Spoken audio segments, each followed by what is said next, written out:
Eu vou no Rio Jordão mergulhar por vocês, seja uma das 8.000 pessoas, ou até no mínimo com uma oferta de R$300. Amém? Nós vamos trazer ao altar nossos dízimos, nossas ofertas. Você que é dizimista, traga seu dízimo. Você que é ofertante, traga sua oferta. Você que não é nada, não traga nada. Um envelope especial, você vai oferecer um aluguel seu. Dinheiro, venha! Dinheiro, venha! E vem! E tá chegando! No vídeo de hoje nós vamos falar, cara, duas coisas importantíssimas. São duas grandiosíssimas estratégias usadas por pastores para fisgar as ovelhas. Aí você pergunta, Jason, como é que faz? Como é que os pastores fazem para pegar as ovelhas, fisgá-las, preservar essas ovelhas dentro do aprisco e ainda assim se manter com as ovelhas, com os dízimos e ofertas dessas ovelhas? Então, fica por aí, que eu te conto tudo isso e muito mais. Olha, existem, na verdade, duas grandiosíssimas classes de enganadores profissionais do mundo. Primeiro, o pastor. Segundo, o político. Aí você diz, não, eu não acredito, é sério. É sério, isso você aprende em retórica, inclusive. Se um pastor sozinho já faz um grandiosíssimo estrago, imagina quando esse pastor entra na política. Na verdade, Brasil, esses enganadores, eles se utilizam de várias ferramentas para atrair e trancafiar as suas ovelhas nos seus currais. Esses pastores desonestos e pilantras sempre têm aquela carinha de gente do bem. Aí eles querem vender uma imagem de uma pessoa mansa, uma pessoa bela, humilde, discreta, fiel, aquela pessoa confiante, mas são sepulcros caiados. Por dentro você vê que eles estão cheios de ossos de mortos e de toda podridão que você possa imaginar. Talvez você do outro lado me pergunte, Jason, mas como é que você fala, cara, um negócio desse? Olha, eu falo para você com toda franqueza e honestidade e com conhecimento de causa, porque eu já fui pastor. Eu já fiz ponte aérea Rio, Recife, Sul, Sudeste, pregando em todos os lugares, Norte, Nordeste, Centro-Oeste do Brasil. E também já preguei em vários palcos e peguei em vários microfones onde pastores famosíssimos pregavam. Eu sei exatamente o que eu estou falando para você. Você não está com um menino aqui, não. Eu sei exatamente o que eu passei quando eu pregava em 2 igrejas por noite. Quando chegava 2 horas da manhã, estava lá nós no restaurante para comer alguma coisa e todo mundo dividindo lá de olho nas ofertas que eu tinha ganhado. E colocar para mim o lixo, o resto do que eu tinha ganhado de ofertas. E às vezes não sabia nem quanto o pastor já tinha combinado com o pastor que tinha me contratado, quanto me pagaria. E eu nem sabia que também estava sendo recebido por aquelas coisas. É muita safadeza. É muita e muita putaria mesmo. Eu estive pregando com João Ribe Pagliarim, cantando também nas suas palestras por todo o Rio de Janeiro, São Paulo. Estive em Rede Melodia no Rio de Janeiro. Já estive em vários lugares e sei, Brasil, eu sei do que eu estou falando. Eu sei quem são essas pestes daninhas. Eu sei quem são essas ervas daninhas que estão aí fingindo cara de manso em cima desses púlpitos com o microfone na mão. Estão aí, ó, desse jeitinho aqui, ó. O palitozinho do outro lado, bem vestidinhos, tá aqui, bonitinho. Mas, meu amigo, aqui, ó, Bíblia na mão. Aqui, dão até a paz do Senhor e tudo.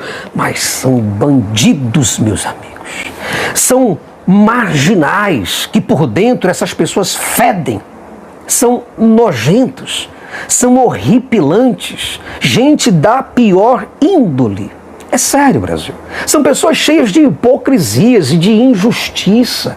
Então, para ter e manter a igreja lotada e o cofre da igreja cheio, eles se utilizam de várias estratégias. Eles têm várias formas, vários meios, métodos, jeitos, táticas, mecanismos, artifícios, técnicas, processos e estratégias para enredar as pessoas, para fisgar e para prender a ovelha dentro do seu aprisco e dentro das suas próprias regras. E eu vou falar para você quais são essas duas grandiosíssimas estratégias que eles se utilizam para prender você na igreja deles. Eu poderia, na verdade, lançar para você vários artifícios que eles se utilizam para prender as ovelhas. Mas eu trouxe apenas duas, e essas duas eu tenho certeza que você do outro lado vai concordar comigo. Veja, a primeira é o medo. Veja, eles traçam, esses pastores, sim, eles conhecem psicologia, PNL. Eles traçam um perfil psicológico do medo religioso e ataca aqui na jugular, sem dó e sem piedade da ovelha. Mas daí surge a devida questão. Quais são os maiores medos da humanidade? Aí você tem o medo da pobreza, medo da velhice, medo da crítica, medo de perder o amor de alguém, medo da doença, pessoas que têm medo da morte, medo do inferno, Brasil. Então, eles colocam o fiel contra a parede. Ou você dizima ou você vai para o inferno. Ou você obedece ou Deus castiga. Ou você se fideliza na igreja ou Deus vai pesar a mão contra você. Porque si tú diezmas y le cumples a Dios con esa parte, tú realmente crees que Él es real. Pero si tú no diezmas, tú no crees que Él es real. Si tú empiezas a decir, no, es que esa plática se va por donde el pastor y va a hacer esto, va a hacer lo otro, no estás creyendo en Dios.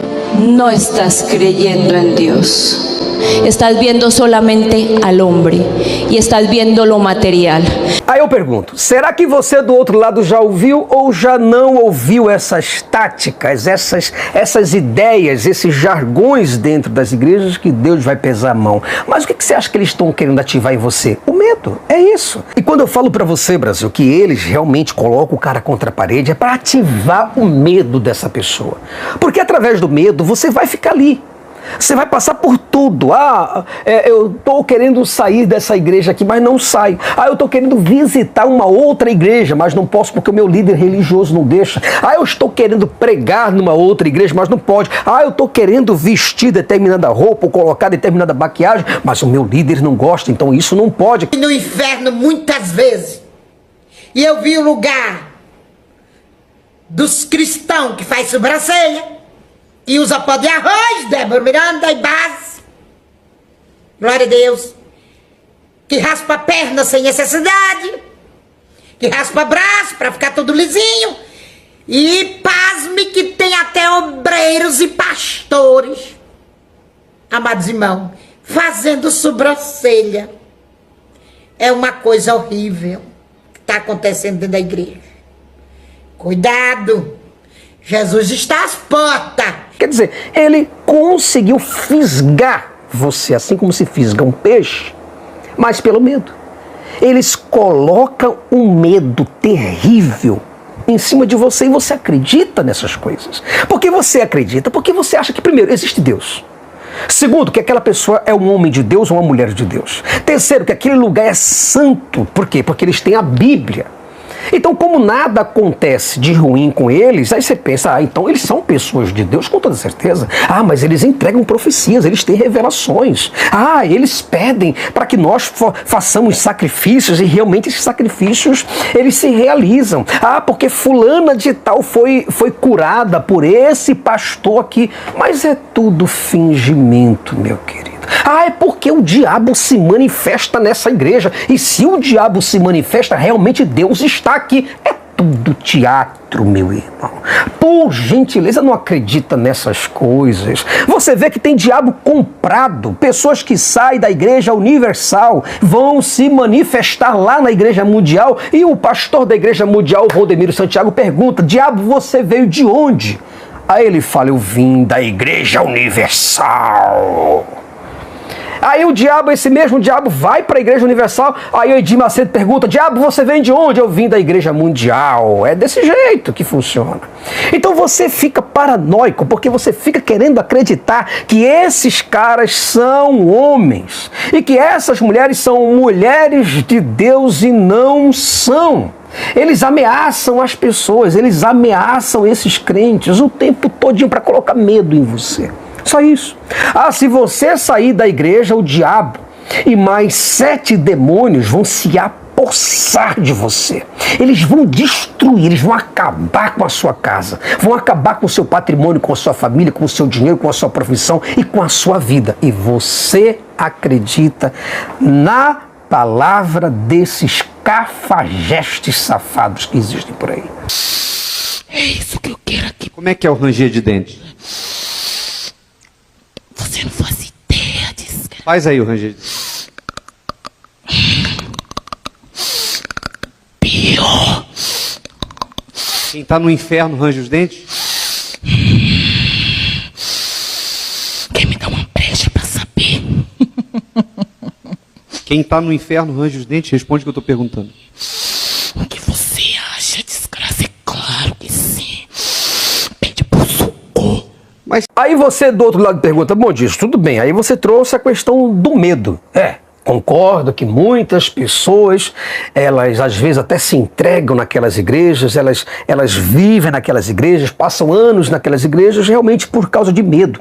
Muitas pessoas às vezes querem até fazer algumas coisas e não fazem por causa do medo religioso, o medo do inferno, o medo pós-morte, medo de aquele pastor desligar aquela pessoa aqui na terra e aquela pessoa ser desligada no céu, todo fingimento. Mas eu sei que o medo realmente cativa essas pessoas e fideliza essas pessoas nas igrejas. Mas qual é o segundo? Bom, o segundo, Brasil, além do medo, é a ganância.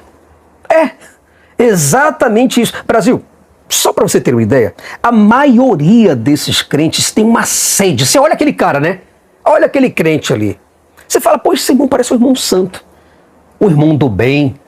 Pode até ser. Mas, cara, esses crentes, a maioria, eu digo a maioria mesmo, esmagadora dessas pessoas, tem uma enorme fome de ganhar mais. Eles têm sede por poder.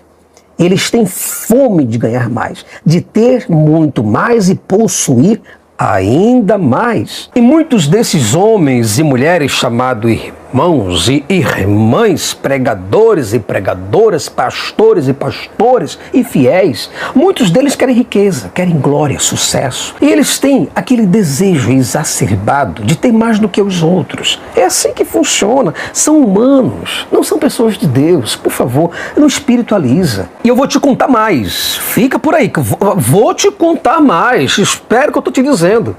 Esses caras, esses gananciosos, são as maiores vítimas desses pastores estelionatários, principalmente aqueles que pregam, aqueles pastores que pregam uma teologia da prosperidade. Esse ganancioso, ele cai direitinho na armadilha, na cilada, na rede e nas mãos desses caras. E por que eu te falo isso? Veja, a ganância dessas pessoas aí é tanta que eles tentam barganhar com Deus. Quer dizer, eu te dou isso e você me dá aquilo. E os pastores amam de coração esse tipo de público. Eles amam de paixão essa pessoa que tem esse desejo enorme de enriquecer, esse desejo enorme de acreditar. Aí pronto, então são essas pessoas, através da ganância delas, que elas caem no laço do passarinheiro. E os pastores amam de todo o coração esses gananciosos, porque são eles que compram tudo que a igreja oferece. Compra toalha, rosa, sal, compra arca, aquele tijolinho, compra caneta, chave, compra o feijão da cura, compra ferradura, trevos, pé de coelho, incensos e muito mais. Eles são gananciosos, eles querem alguma coisa em troca de alguma coisa. E esses pastores com sede de enganar pessoas, porque eles também querem encher o bolso deles, é evidente, é claro, é nítido, é transparente, isso. Então, não é difícil você ver esses pastores evangélicos vestidos de judeus. Olha só, aí eles usam a kippá, o talit, alguns colocam em suas casas o mizuzá, alguns chegam ao ponto de usar o shofar para atrair ainda mais esses fiéis, se colocando como homens de Deus, enquanto são apenas teatrólogos, fingidos e mentirosos. Então, diante disso, esses pastores malandros, esses teatrólogos, esses atores da religião, eles pedem tudo para o fiel. Tudo. O que eles têm na carteira é a campanha. Então, o que eles tiverem na carteira, o que o fiel tiver na carteira, eles querem. O que o fiel tiver na conta bancária. Aí eles pedem todos os seus bens, pedem imóveis, automóveis, terrenos, salário completo, pedem aposentadoria, pensão, os benefícios e afirma que Deus é Deus que está pedindo um sacrifício especial e o fiel deve deixar no altar aquilo que Deus pede, senão a pessoa é tratada como um descrente, como um incrédulo, um desviado, uma pessoa sem fé. Um tipo de gente que é impossível agradar a Deus. Na verdade, eles tratam a pessoa como se elas fossem uma ateia. E aí eles vêm com aqueles discursos. Ou você é homem de Deus ou você não é. Ou você é mulher de Deus ou você não é. Ou você vai dar o seu tudo ou você vai dar o seu nada. Ou você vai acreditar ou você não acredita. Ou você agora está pronto para obedecer como Abraão obedeceu, ou você vai sair daqui como um ateu, como um descrente, como alguém que vai ficar impossível de acessar a glória de Deus e de receber os benefícios de Deus da sua vida. E as pessoas acreditam nisso, coitadas. Porque elas são gananciosas, mas são também vulneráveis. É neste momento que eles jogam o ganancioso contra a parede. Ou você dá tudo o que Deus está te pedindo hoje, ou não dê nada. E tem uma outra coisa. Se você não der o que Deus está te pedindo hoje, o sacrifício que Deus está te pedindo hoje, você vai sair daqui envergonhado pelo diabo. E Deus ficará completamente decepcionado com você. Los 20, necesito 200 personas que digan yo tengo 20, yo voy a creerle al Señor. 200 personas, 200, ¿quién está contando? Está contando, 200 personas con 20, 200 personas con 20, vamos a hacer pacto como hizo la viuda, yo le voy a creer a Dios, 200 personas, los de anoche, échalo también ahí, échalo, sí, los que hicieron promesa el viernes, los que hicieron promesa ayer, venga, haga pacto hermano, haga pacto, no se vaya, haga pacto, vaya, recoja su carteira, coja su cheque, coja su tarjeta de crédito. E outra, você pode perder inclusive a sua salvação se você não der o que Deus está te pedindo neste exato momento, o que Deus está te pedindo agora, o que Deus está te pedindo hoje, o que Deus está te pedindo já. Então é dessa forma que funcionam as coisas. Na verdade, nós não temos cristãos, nós temos pessoas gananciosas, pessoas medrosas, que se escondem por trás da religião, outros que se escondem por trás da fé, outros que se escondem por trás da Bíblia e desses falsos moralismos.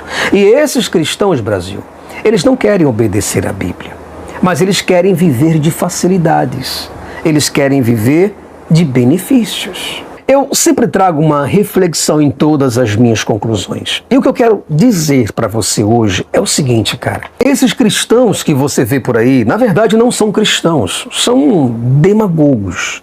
Muitos deles realmente têm fé, muitos acreditam, mas muitos estão na igreja apenas por medo, outros por mera e completa ganância. Aí você vê que essas pessoas que dizem que acreditam em Deus, eles fazem tudo ao contrário do que a Bíblia manda. Mas, Jason, peraí, o que a Bíblia realmente ordena para os cristãos fazerem? Veja, a Bíblia deixa bem clara o seguinte: não amem o mundo e nem o que nele há. Se alguém ama o mundo, o amor do Pai não está nele. Pois tudo que há no mundo, a cobiça da carne, a cobiça dos olhos e a ostentação dos bens não provém do Pai, mas do mundo. O mundo e a sua cobiça passam, mas aquele que faz a vontade de Deus permanece para sempre. Aí eu digo para você, esse texto aí, vocês acham que eles obedecem? Não, Brasil, não. O crente está cagando e andando para esses versos. Eles não estão preocupados com isso aqui, não. O que eles querem é benefícios. Aí veja, outro texto bíblico diz o seguinte: pois estes mandamentos, não adulterarás, não matarás, não furtarás, não cobiçarás, e qualquer outro mandamento, todos se resumem neste preceito: ame o seu próximo como a si mesmo. Aí eu pergunto, vocês acham que eles fazem isso? Fazem não, Brasil. São hipócritas demais. São demagogos demais. São pessoas que dizem que vão para a igreja, meu irmão, mas são as piores pestes que existem na face dessa terra. São as pessoas mais demagogas e mais mentirosas, as mais imorais, que querem colocar os seus cabrestos das outras pessoas. Eles querem que as pessoas sigam essa tal Bíblia, esse tal Evangelho, mas eles não seguem. Veja, o que a própria Bíblia também diz. Olha, entre vocês não deve haver nem sequer menção de imoralidade sexual, como também nenhuma espécie de impureza, olha o que a Bíblia diz, e de cobiça, pois essas coisas não são próprias para os santos. Aí o que acontece? Vocês acham que eles realmente estão acreditando nessas coisas? Também não, meu irmão, eles não acreditam nisso. Por quê? Porque são fanáticos irracionais, porque eles nem andam para frente, nem querem que ninguém ande também. Aí veja, outro versículo bíblico que também não é obedecido, onde os crentes cagam em cima desse versículo, cagam em cima desses versos. Se a Bíblia fala para você não adulterar, eles adulteram. Se fala para não fornicar, eles fornicam. Se fala que não pode se divorciar, é aí que eles se divorciam. Se dizem que não pode bater na mulher, aí é que eles batem pra valer e com força. Se dizem que é para honrar pai e mãe, é aí que eles desonram. Sabe por quê? Porque são hipócritas, porque são safadas, são gente de pior índole que se esconde atrás das religiões, e essa é a pura verdade. São pessoas gananciosas, que querem a todo custo se dar bem e querem a todo custo estar sobre a carne seca. Veja, outro versículo bíblico que diz o seguinte: assim, façam morrer tudo que pertence à natureza terrena de vocês: imoralidade sexual, impureza, paixão, desejos maus e ganância, que é a idolatria. Mas, infelizmente, essas pessoas gananciosas e medrosas, elas só estão dentro da igreja por benefício próprio, não para agradar algum tipo de Deus. Lasque-se Deus. Bom, pessoal, muito obrigado por mais este vídeo. Agradeço muito a audiência de vocês. Obrigado por vocês confiarem no meu trabalho. Agradeço pela credibilidade. Peço até mesmo desculpas e peço a sua consideração por causa das minhas opiniões. Essas são as minhas opiniões. É o que eu vejo. É o lado como eu vejo a vida e os seres humanos religiosos. Então eu espero muito que, se você gostar desse conteúdo, por gentileza nos ajude para que nós possamos chegar em mais corações e possamos chegar em mais mentes. Um fortíssimo abraço para você, um fortíssimo abraço verdadeiro. Espero muito que você volte no próximo vídeo, porque eu quero te encontrar por aqui. Fica na paz. Tchau, tchau.